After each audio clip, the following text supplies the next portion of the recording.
Hello, everyone. Guillaume Biswell here, host of the E-commerce Wizards podcast, where I feature top leaders in business and e-commerce.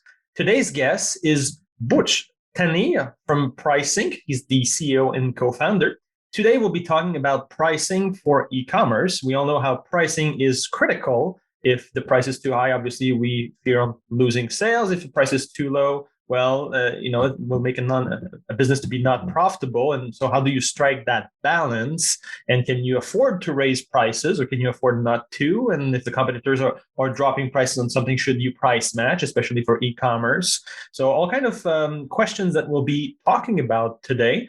So before we get started, our sponsorship message. This episode is brought to you by Mage Montreal. If a business wants a powerful e-commerce online store that will increase their sales, or to move piled up dormant inventory to free up cash reserves, or to automate business processes to gain efficiency and reduce human processing errors, or company, Mage Montreal can do that. We've been helping e-commerce stores for over a decade. Here's a catch. We're specialized and only work on the Adobe Magento e-commerce platform. We do everything Magento related. If you know someone who needs support, design, maintenance, debugging, we got their back. Email our team, support@magemontreal.com, or go to magemontreal.com. That's MAGE Montreal.com. All right. Well, nice having you here with me today. Thank you. It's great to be here. Yeah. So your whole professional life is about pricing and pricing automation and all this. So very interested with the wisdom you want to share with us today for the strategies and tactics. Do you want to tell us just a quick introduction in a few moments about what your company does? Sure. Well, first of all, thanks a lot for inviting me, and thanks a lot for having me for this session. And yeah, like as you already introduced me, I am the CEO and the co-founder of Prisync, which is essentially a competitor price tracking for e-commerce companies. So we basically help those e-commerce companies out there to automatically monitor all their competitors' product prices. And in addition to that, we actually provide them a dynamic pricing engine where they can incorporate all those competitor prices into an equation, and they can actually reprice against their competitors by setting up, let's say, target pricing positions. So they can say, I want to be 5% cheaper than the cheapest of my competitors, but I still also want to have, let's say, $10 or 10% profitability. So according to those rules they set up in our dashboard, we then recalculate their, let's say, optimum prices in line with those rules, and we actually adjust them on the fly. And we have, for example, integrations with Shopify and Magento, your domain. So we help those merchants to basically, I like to tell it this way, like we help those e-commerce companies of all sizes to price like Amazon in a way, because Amazon has this army of developers who built their let's say advanced pricing capability. But we kind of try to level the playing field and mainly help e-commerce small and medium-sized businesses to kind of have that capability. All right. So because if you have a very large catalog, definition of large varies, but let's say you have 40,000 products to manage here, obviously setting prices manually for all this is tedious. Or when you do it, you sort of do a one batch update of your pricing, and then it tends to not be very dynamic compared to the market. So there's a lot of missed opportunities if we don't do proper price tracking, competition tracking. And then we decide, how do we position ourselves? Like, do we give discounts or not? What kind of brand we are? What kind of margin we want? And right. You were talking about having a price based on let's say the low, if it's a low price brand, based on the competitor with the lowest price, and then still also having a rule about what's the minimum margin or markup that you want to have on the product to stay profitable, obviously, and you automate all that stuff. Now, tell me, we're always interested, like, when can you raise your prices? Especially, when can you find a window of opportunity to say, I could actually sell this for a higher amount, and I'm not really going to lose in sales, or the few sales I would lose, I would actually make more money with a higher price. Yeah, great. Well, great question to begin with. I mean, because oftentimes I am always consulted about, potential discounts, promotions and stuff. And people really rarely, think about asking how we can really increase the prices. So a great initiative there. Thanks a lot for that. So I can, I think, name like two specific, let's say, competitive cases, let's say, where e-commerce companies can find sweet price increase opportunities. So the first one is actually, if they rigorously follow a cost-based pricing approach where, for example, they have, these let's say, relationships with their suppliers. And, those suppliers are a long-lasting relationship. They have a long-lasting relationship with them. So they actually supply the products to this merchant at a relatively low cost, for example. And if you set up a static profit margin on top of a cost and ignore the competition, you can actually either underprice your products or overprice your products. And we really see the case where our customers are, in the beginning, are underpricing their products because they follow only their cost, but not the competition. And when they kind of, launch those prices and when they kind of offer those prices to the market, they notice that they are really leaving a lot of profit margin on the table. So if you actually only follow cost-based pricing approach where you add a certain markup or profit margin just on your cost, and if you just ignore the competition, you cannot really notice those opportunities. But for example, if you relatively have a good relationship with your suppliers, don't just only stick with your costs, but also always monitor competitors, because I really see this quite often. So companies kind of, let's say, think that, okay, I have 10% profit margin, so this price is really, really high. But they notice that all the other competitors are only applying 5%, but due to their, higher costs, they are actually pricing their products higher than the merchant. So this is actually one of the price increase opportunities. If you are only following cost-based pricing, when you start, monitoring the competitors, you will see some products where you are still cheaper than the cheapest of your competitors. So you can level up to their game because, you will still be kind of the cheapest in the market, but you will make additional profit margin from every sale. So this is one case. And the I would say more strategic and more actually exciting action is when you notice your competitors going out of stock, because in our technology, in our product, for example, we also help companies to monitor their competitor stock availability. So because prices really basically don't exist unless the product is in stock. So if you are selling a product at $9, but if you place this out of stock icon on the website, this price is actually no longer relevant. So if you, for example, continuously monitor stock availabilities of your competitors, and if you ever notice that, for example, one of them, two of them just went out of stock for a high demand product, this is actually, again, a sweet spot where you can slightly increase your prices because, the consumers will no longer have the chance to buy this item from those out of stock competitors. So they will probably, visit your website more often, and you can actually translate that increased demand into an increased profit margin opportunity. So basically, these are the two cases where merchants should really focus on increasing their prices, not just decreasing their prices or offering discounts. Very good. And let's say there can be criticism toward automation software that they might create a race to the bottom. How do you avoid that? Actually, we always incorporate the idea of being profitable next to being competitive. So we don't really try to tell people that they should be always cheapest. They should always match the cheapest competitor in the market, because in case you just kind of only follow the competition, you kind of, basically miss the the reason why you are doing this business, to become profitable, to make additional value and to kind of run your family or run your business and whatever. So if you incorporate your costs next to this competitive, let's say, strategy, you will sometimes notice that, for example, there's a, really, really competitive price in one of your competitors, and you can't even really match that even if you go below your costs. So in some cases, we see some companies rushing to discounts to match those competitor prices, even though they know that they will make a loss out of that, no profit out of that.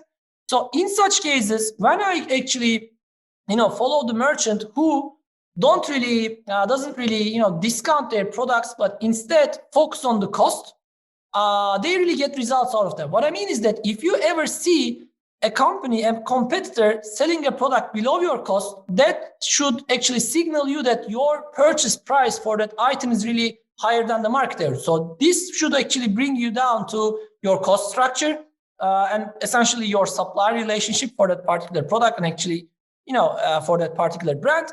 And in most cases, I see and hear that this dialogue brings down the cost of those products for that brand, for that merchant dramatically, so that they can eventually manage to maybe match those prices. But if you kind of ignore the cost side of things, ignore the profitability, and always kind of like race to the bottom, this will be, failure guaranteed.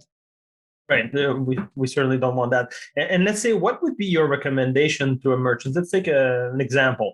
Let's say the market is selling on Amazon and various websites, whatever product, and you see the lowest price is, let's say, $100, and you see some people pricing at $120, and let's say it goes all the way to $140. So you can see the market is anywhere between $100 and $140. Let's say it's a product that you have a lot of availability for it and so on. Like, what would be your advice to a merchant? Like, where do you position yourself? It's an identical product, it's a branded product or whatever. Like, where do you put your price tag in this? Yeah, sure. Actually, like I said, you should always have your costs in mind, first of all. So, I mean, I'm not really saying that you should ignore the competition. This will be absurd, right? So, but you should, first of all, figure out your costs, your target profit margins, and this should be a baseline for you. For example, let's say your cost is 100. And you have all those competitor prices, like you mentioned, 100, 120, 140. So you should at least say that, okay, for this product, in order to sustain this product line, I need to have at least 10% profit margin. So you should have this 110 baseline in the hand.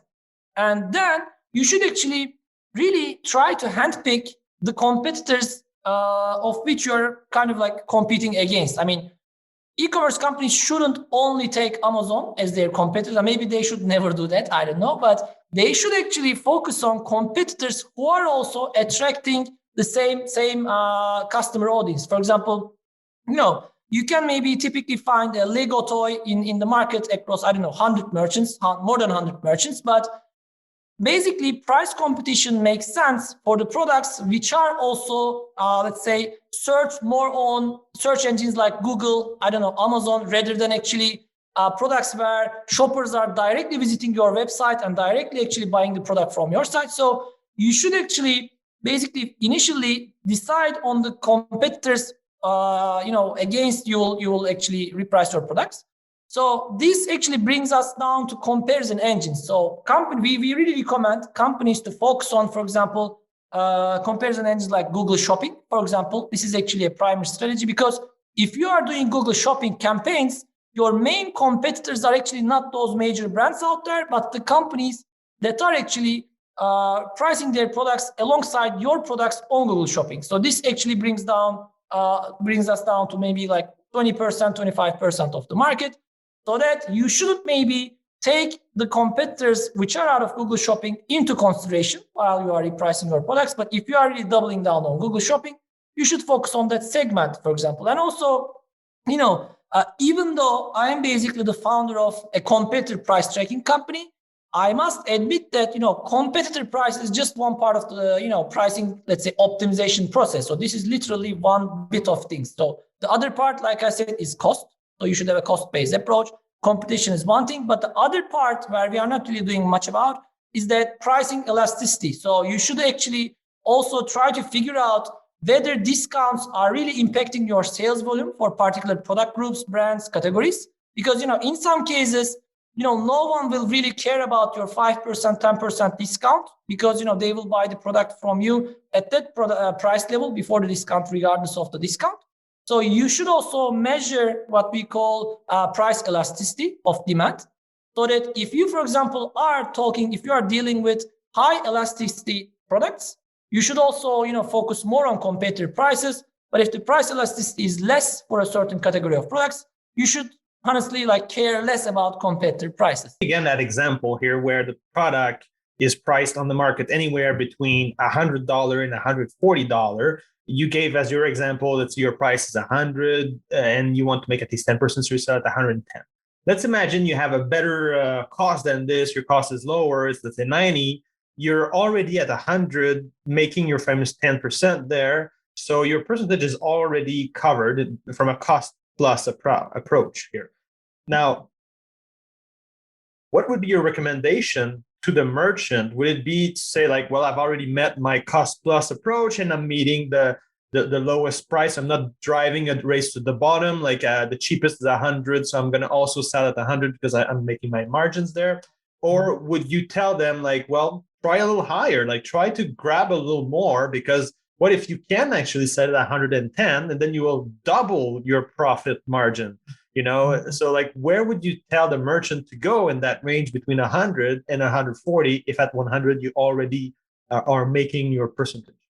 Yeah, that's actually essentially what I just mentioned. It's price elasticity of demand. So if you ever notice that your sales volume kind of don't decrease as much as the increase in your profit margin, you should definitely increase your prices further, because like you said, at the end of the day, this also depends on the strategy of the e-commerce player. I mean, if they are after market share, they focus on the top line, which is essentially like sales volume, not the profit margin. But if we are talking about let's say business as we know it, so which mainly tries to maximize the profit margin for their shareholders, stakeholders, in that case, I think the kind of approach, the attitude of the e-commerce, let's say pricing manager, should be always like increasing their prices as much as they can. Like I said, I mean, in most cases, people are always seeing pricing strategies as potential discounts, promotions, etc. But like you have been highlighting so far, price increases are as strategic as the discounts and stuff.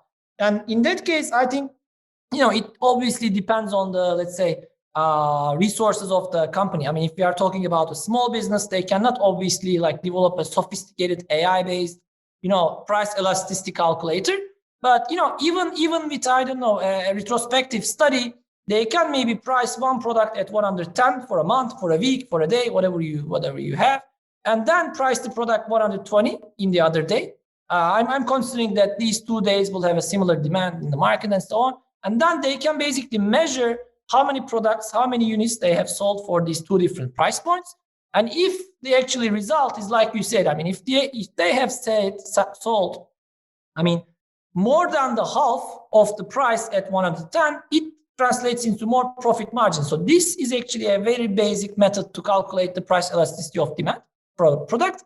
And if you implement this continuously, you will basically end up at the optimum price, where the sales volume multiplied by the eventual profit margin is the highest. So this is basically the optimum price for e-commerce companies. And like I said, this doesn't only depend on the competitor prices, but also it depends on the demand structure. But for example, this demand structure will also dramatically change if one of your important competitors are decreasing the prices. So I think the difficult part of pricing is that there are a lot of moving parts in the market. I mean, e-commerce is literally by nature like electronic. It's really dynamic. So there are a lot of moving parts. And, no merchant has the luxury to actually miss any of those actually changes in the market. One is, again, your cost structure. The other one is the competition. And the other one is this like elasticity of the demand. Okay. So basically you do testing and you see if it's worth it to price at a higher point, but you should definitely like be increasing your price and see where the sales start to drop off, and then either leave it there or it'll lower, and you do your math. What's the best approach? And exactly. Some product can be a little harder because they may have a slower turnaround time for to be sold. So some you might need a longer test period. But I see the point there. And actually, maybe you can also learn from the historical tractions. Actually, what I mean is that you should not only kind of plan for a test for the next day, next week, etc. But if you look at your historical data, like for example your discount periods, your promotions and stuff, and if you actually bring the actual sales volumes during those days, you can actually read the historical data and kind of take a slice out of that. Like as if that happened in the future, as if that will happen in the future. Because, if you, for example, discount the product in one day, and if you haven't really seen the increased sales volume for that discount, this also makes, tells us that you could have actually, kept the price at the same level rather than making that discount. So we can also actually learn a lot from the historical, let's say, promotions, historical discounts, etc., rather than just focusing on the future, testing out stuff. I mean, the past actually presents us a lot of, ignored experiments. That's what I mean.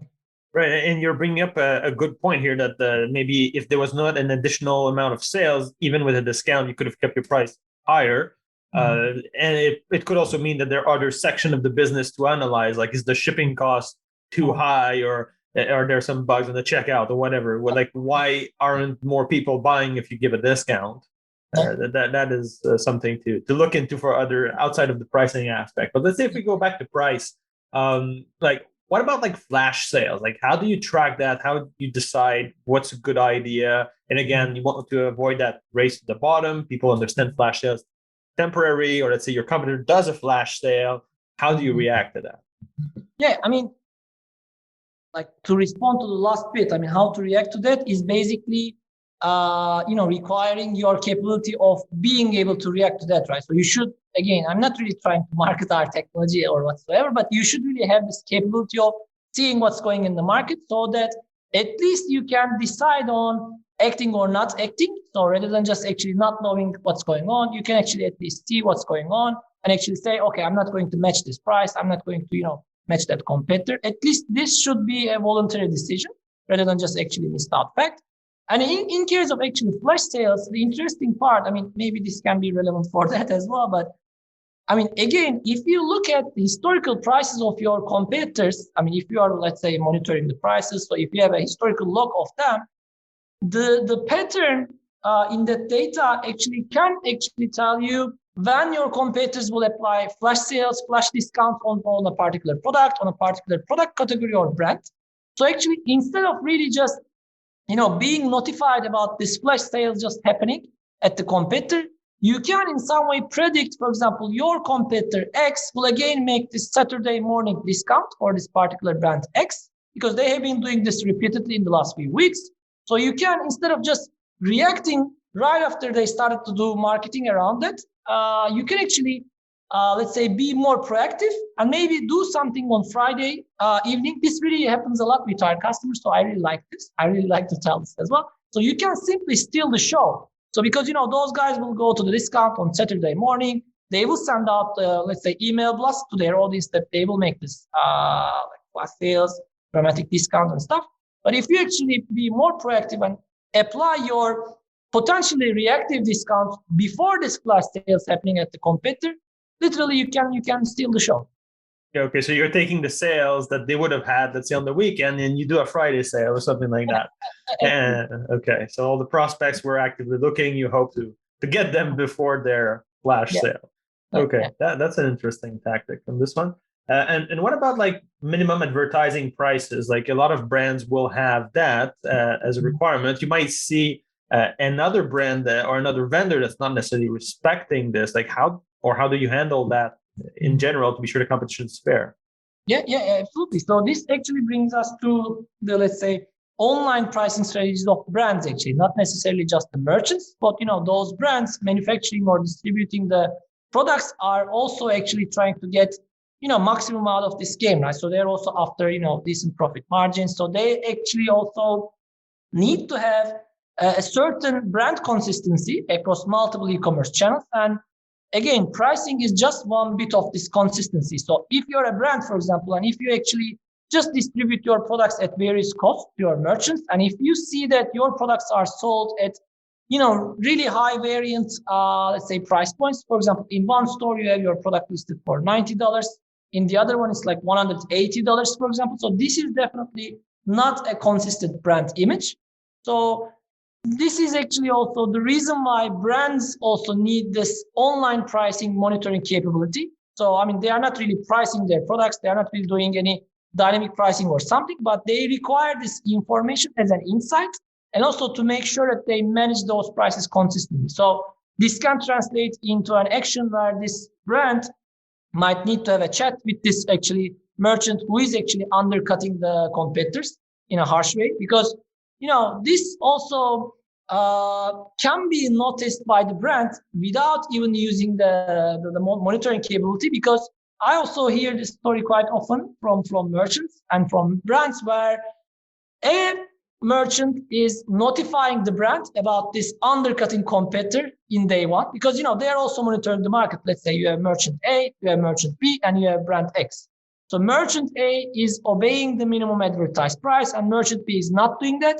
So the best way for the brand, actually not the best, but the way for the brand to learn about this is actually the phone call from merchant A, because these guys will be pissed off due to this, let's say, uncompetitive action, unethical action, or whatever you call that. And they will tell that, you should, they will tell to the brand that they should actually talk to this, undercutting competitor to bring their prices to minimum advertised price to make the competition more, let's say, equal.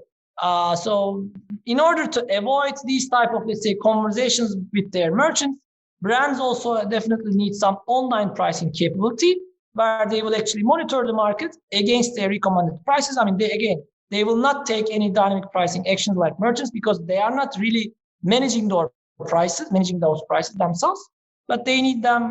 They need that information as an insight to act upon. All right, understood. And let's say another topic again, back to specific examples, because I like that. I mean, it's part of the everyday job. If you run an e-commerce store or if you are selling on Amazon, you've been selling successfully, let's say, a product at $80. All right, cool. It's moving well. You have it both on your site and on Amazon. You're syncing both together. Anything you have on your site's on Amazon, vice versa. And then let's say you have a competitor comes in, he's allowed to. He lowers his price to 75. Like, how do you react to that? Let's say you still have margin and so on. You just say, like, let it go and let's hope I still get my shares of sales. You like sort of ignore the competitor's move there as long as you're still selling, keep it there, or would you price match?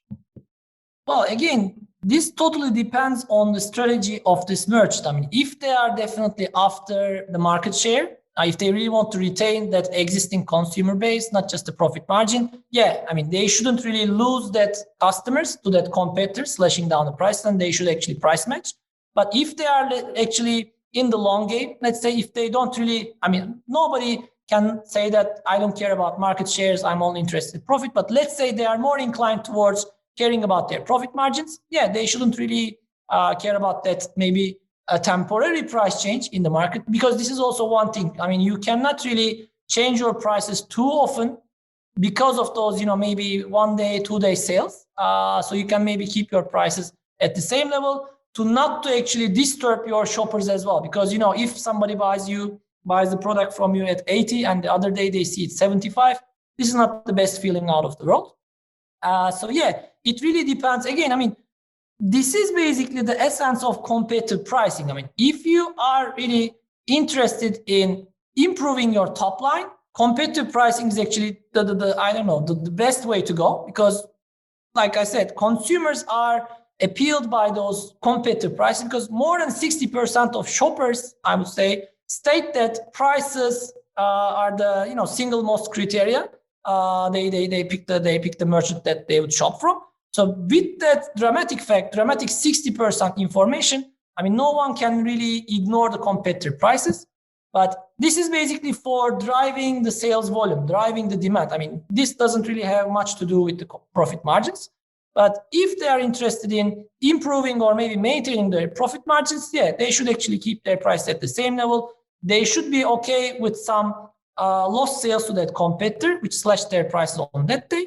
And then they will hope that that competitor will not sustain at that level for too long. So they will also bring up their price to that level. And yeah, the game will go on. It really, I mean, depends on where you stand in the market, whether you are the leader, whether you are the new penetrator, new entrant into the market, and what you really want out of your business in the next month, in the next year, and maybe in the longer term.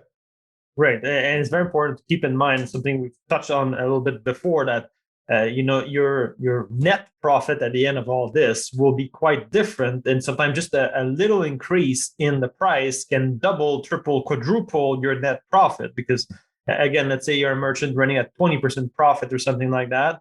Well, maybe you need 15 of those percent to just cover operational costs, salaries, and all that. And your true net profit after taxes is only 5%. So if you raise the price by 10%, actually you're tripling your true net profit after taxes. So pricing is very very critical, just as an observation based on margin, to not forget that for most people, I believe the strategy should be to raise prices as much as they can while still getting sales for a lot of cases. But there are other cases where you will want, if you're truly a volume business, if you're truly able to go with volume, then you can go with the more aggressive, for your market segment. Doesn't mean cheap. Right. It just means that for that market segment, it can be a $500 product. But to go more aggressive and go for the volume. I remember Steve Jobs quoting that when he's going really for the masses, that he tried all kind of pricing approach and, go sort of in the middle or a 3/4 of the market or whatever. And finally was says, no, just like build a quality product, and against those products that can compete, you go for the lower prices and mass volume. And we can look at the Apple success with this. I don't know if Apple's still doing this, but it's just a Steve Jobs interview from back in the days. Yeah, good point. So Apple, for example, needed to change that a bit, to be honest, because of the pressure from all those, like Asian competitors, let's say, like Samsung, Xiaomi, all those, competitors are actually offering not obviously the same product, but a similar product at, way affordable cost. So this definitely created some price pressure on Apple. But just to add on what you said, I think it also depends on the product category that we are talking about. When you look at the merchant's whole assortment, for example, this happens a lot with mom and baby merchants. So they actually always focus on the competitor prices for the diapers, for example, because, diapers are the products which really brings parents into that merchant's web shop. And if they actually frequently buy from that merchant because they know that their prices are really competitive for diapers, in one day, they can also make the decision of buying from that merchant for a really premium, trolley or whatever, like high profit margin product. So when you actually also focus on the profitability at that customer level, you will maybe make losses from the diapers. But, if they ever make this premium purchase, that customer will become a profitable customer. So it also depends on the products within your assortment, I must say. Yeah, the classic loss leader that they would put at the back of the store at the lowest price imaginable, maybe with a loss actually, and you have to walk through the whole store to get at the back and hope you buy something else on your way to the cashier. That's a good one. Are there any other pricing tips, advice, tactics, or strategies that you'd like to share? Yeah, sure.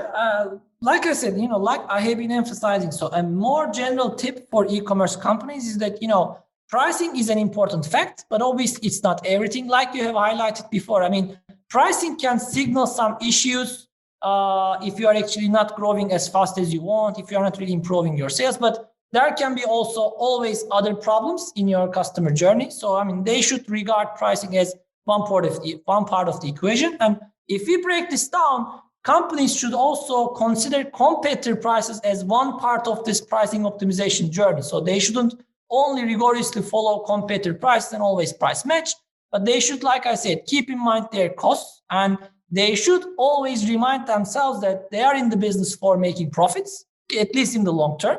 So they should always consider a cost. They should obviously consider competitor prices as one part of the equation. And like you have highlighted, they should also test they should also need to find potential price increase experiments, opportunities, to see whether at the end of the day with those increases, they might eventually make more net profit, like you said. So these are the, let's say, maybe not new tips, but the quick wrap up of what I have been highlighting in the last 30 or so minutes. Right. And there's also the different approaches for pricing. Like we've been talking a lot about monitoring competitors, about cost plus. There's also value-based pricing, which, but to be able to do this, you need to differentiate. So either you have your own brand instead of being a retailer that sells only other brands that can be found at other stores, or like Apple's doing right now. So even though that previous comment, I do believe that now they're in that position, owning the ecosystem that they have. It's a value-based pricing. You're not buying how much CPU power or how much megapixel of camera that phone has. You like the ecosystem, you like Mac OS, most likely you're used to it. And now it's value-based pricing, so it gives them absolutely great margins. So if you're able to go for value-based pricing, I believe you should, rather than cost plus. But anything that's value-based pricing is obviously also looking at the cost, but it tends to be able to go a lot higher on the percentage. And as long as you can sort of get away with it in a way on the marketplace, well, you should. I believe so. And until there's price pressure from the market that will lower the prices naturally, because a lot of products will tend to have phases. That's what I've noticed, that they can come and be very expensive. Like I was thinking, like various phone system for offices that were selling online, and the price tend to be high. So like it's high, but after a while, a year, 2 years, 3 years, now the market pressure comes in and now the price goes down. So it's if you can ride the wave while it is high, well, why not? I mean, go for it. I mean, the margins are great this year, go for it. It's not going to be like that forever. Eventually there will be competitive pressure. So I believe in general to go for the higher price tag if you're able to still have a sales volume out of it. Yeah, basically that's the, how to say, nirvana of pricing. I mean, if you can actually implement, if you have the power, if you have the, let's say, privilege of applying value-based pricing, and nobody can stop you, literally. And in case of, for example, product life cycles, in case of, for example, Apple, they also always create new product lines or new products in that product line if they ever feel the pressure of decreasing the existing product. So if you trace their, for example, price strategy, they always only apply discounts for the existing product line if they ever launch a new product version for that. For example, in case of iPhones kind of get the discount only if and when the new iPhone comes up. So, if you can actually ride the wave in a product category or in a let's say industry, you can sustain the value-based pricing throughout your, company's life cycle, but not necessarily just for the product life cycle. But again, I think this applies, this is basically a superhero story in e-commerce, to be honest. So that's why I'm not really emphasizing apply value-based pricing to merchants, because, this is the story of Apple, but, there are millions of small and medium-sized businesses who are not Apple, like cold fact, but that's the fact. So that's why, today I basically spared the majority of my time on competitive pricing, but obviously value-based is the sexy part, the nirvana part, Apple part. But maybe, if we face the reality of the market today, the majority of the market cannot really follow value-based pricing, at least to that level. No, I totally agree, because you need a differentiating factor. Like Apple owns the intellectual property to their stuff. It's a closed ecosystem. They control all this. It's a closed community, it's a closed system. So that's why. Or same thing, if you create your own brand instead of selling, it may be the same product that you're sourcing as everybody else, but you have your own brand on it, and maybe you package it differently and you add a second bundle to it or something. I remember a customer on the Magento store there that they're selling like luxury goods without saying what it is, and basically their brands are controlling minimum advertising price and all that. And almost all the people saying those brands online are selling for roughly the same price. So what it comes down to is pretty much how much you're willing to bribe, quote unquote, bribe the customer to buy from you instead of someone else, in terms of like giving them loyalty points, whatever, 4 or 5% or something like that, the loyalty point at each purchase, and also like a free gift. If you buy this, this is a promotion, get this free gift with it. And it's a little side something here. All right. Yeah, we have a visitor. We have a cat. Yeah. So that's also something to think about in the pricing strategy. If you have the markups for it, this is luxury goods, so the markup's pretty good. But then you can sometimes give incentive as to why to buy from you rather than someone else who's selling exactly the same thing. Yeah, and this incentive, I think, that doesn't necessarily need to be loyalty points all the time. But for example, customer support can actually be the main value that merchants can add on top of the, let's say, prices, I guess. So if obviously everyone cannot become Apple, but actually if you follow the steps of Apple, one of the aspects is actually this customer experience. So e-commerce companies can also focus on, especially this is true for vertical commerce. So if you are, for example, selling only, let's say, bags, so you can be a bag geek, for example, and you can even compete against Amazon on bags. Because, Amazon is kind of like selling everything. So they don't really have the expertise, I would say, in one product category, because they are like Amazon. You can find everything. But if you can kind of become a geek of your product category, this can also help you to become a value-based pricing follower. I mean, you can maybe sell the same stuff with Amazon, the same branded item. But if you only sell a specific product category, and if you can actually build a branding around that product category, I mean, you can justify some premium price. And also, maybe we didn't discuss that, but in case of competitive pricing, you don't also always need to monitor competitive prices just to match them. But also in some cases, we have customers who monitor the competitor prices just to actually say, for example, I want to be 5% higher than the market average. Because, if you can really say that, okay, I'm a premium brand, I provide additional services, this and that. So I should be always higher than the market.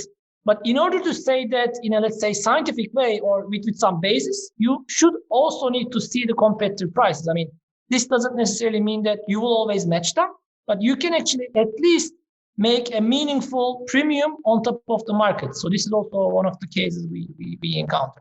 Yeah, I've seen cases like that, and that's a very interesting choice. It's very good. It protects the business in many ways if it's applicable to the field that the company is in.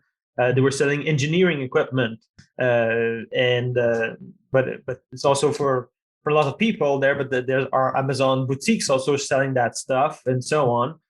So it protects the store in the following way that like Amazon will sometimes start sourcing their own products when there's something that's really successful, and then you end up competing against Amazon themselves, which is very annoying. So when you have expertise like this, like, okay, you can have a consultation, let's say with, an engineer here or to help you with that thing, or you may have a consultation with a gemologist because jewelry stuff or whatever, then you're not a commodity in the same way because you're offering that expertise, as you're saying. So that can indeed be a model for success. It tends to be with products of higher price tags because then you'll need the salary of an expert behind, assuming that you want to scale the business and it's not the owner who's going to be providing that expertise, ideally right away or eventually if the business grows. Correct. Yeah. That's a good approach. Very good. Anything else to share regarding pricing?